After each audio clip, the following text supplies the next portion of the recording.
மாசாணி அம்மன் பிறப்பு கதை முழுமையான வரலாறு ஒன்று. அணைகரன் மன்னனின் ஆட்சி மிக பழமையான காலத்தில் இன்றைய அணைமலை பகுதி கோயம்புத்தூர் பொள்ளாச்சி அருகே அணைகரன் என்ற ஒரு அரசனால் ஆட்சி செய்யப்பட்டது. அவர் ஒரு வலிமையான மன்னன், ஆனால் மிகவும் கோபக்காரரும் கடுமையான சட்டங்கள் விதிப்பவரும் ஆவார். அவரின் நாட்டில் இருந்த பெரிய ஆதிக்காயா மரங்களை, மங்கனி மரங்கள், அவர் மிகுந்த பெருமையுடன் காக்கச் செய்தார். எந்த குடிமகனும் அந்த ஆதிக்காயா பழங்களை அனுமதியின்றி பறிக்கக்கூடாது என்று கடுமையான உத்தரவை வெளியிட்டார். 2.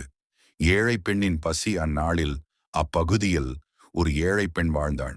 ஒரு நாள் அவள் பசி தாங்காமல் அங்கு பழுத்திருந்த ஒரு ஆதிக்காயை மட்டும் பறித்து சாப்பிட்டாள். அவளை காவலர்கள் உடனே பிடித்து அரசன் முன்னால் கொண்டு வந்தனர். 3.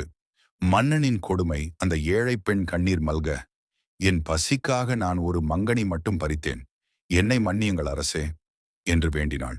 ஆனால் அணைகரன் மன்னன் அவளது வேண்டுகோளை கேட்கவில்லை.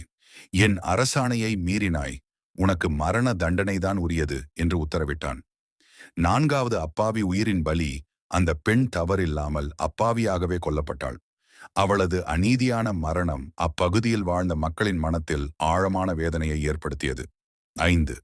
தெய்வமாக எழுந்த அம்மன்.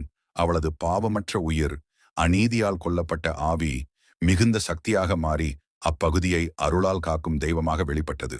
மக்கள் அவள் அநீதி செய்யப்பட்டு கொல்லப்பட்டவள் என்று மாசாணி, அநீதி செய்யப்பட்டவர் என்று அழைத்தனர். இப்படியே அவள் மாசாணி அம்மன் என்ற தெய்வமாக மக்கள் வழிபாட்டில் இடம்பெற்றாள்.